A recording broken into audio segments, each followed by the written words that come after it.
যদি কেউ এই দুধটা ব্যবহার না করেন তাহলে চিনি দেবেন। বালিশ রসমালাই কেমন আছে দাদা? ভালো আছো? দাদা কি করো? এই যে কলটা পরিষ্কার করতে দেখো না, তুমি যদি পাচার খাও এই জন্য।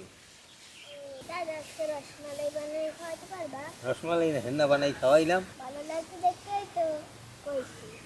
দাদা এদিনকে ছোটটা বানাই দিত না? হ্যাঁ, আর আজকে এত বড়টা বানাই। এত বড় তো বানাম। ঠিক আছে দাদা, তাড়াতাড়ি আও। আচ্ছা ঠিক আছে, যাও। এটার মধ্যে আর দিলাম পানি হ্যাঁ হ্যাঁ ঠিক আছে, পরিষ্কার করে লইতে। গুঁড়া দুধ নিলাম, বেকিং পাউডার। বেকিং পাউডারটা দুধে ভালোভাবে মিশ্রণ করে নিতে আসি। এদিকে একটা ডিম ভেঙে লইছি, খাঁটি ঘি।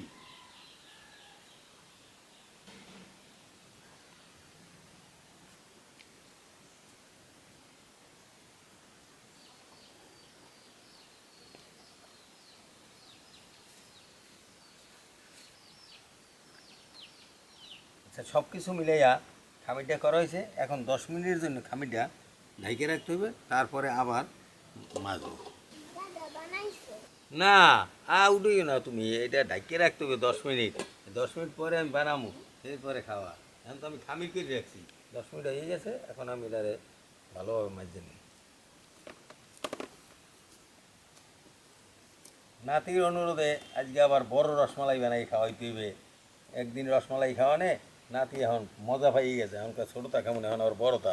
আবার কেন 2 দিন পর আবার কয়েক না যে একটাই বানাই দাও বড় বালিশ রসমালাই। দাদা জোরে। ওহো, এইটা যদি খাইতাম। এইটা দিলে চিনি কম দিলেই হবে। চিনির পরিবর্তে এই লিকুইড দুধটা দিয়ে দেওয়া। যদি কেউ এই দুধটা ব্যবহার না করেন তাহলে চিনি দেবেন।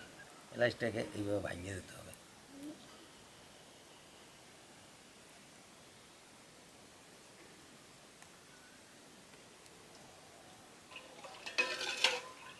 বৌমা, এই তো দুধ টুধ গোলাই এনেছি, এখন একটু তুমি আমার একটু এই জালটা ধরাই দাও।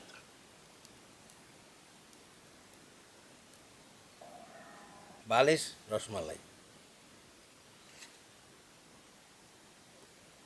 দর্শক, এই যে 3টে হয়ে গেছে, দুধ উতলাইছে। এখন আমি যে এই যে বালিশ রসমালাই বানাইছি এটা এখন এই দুধে দিয়ে দিই। এবার একটু ঢাইকে দিই।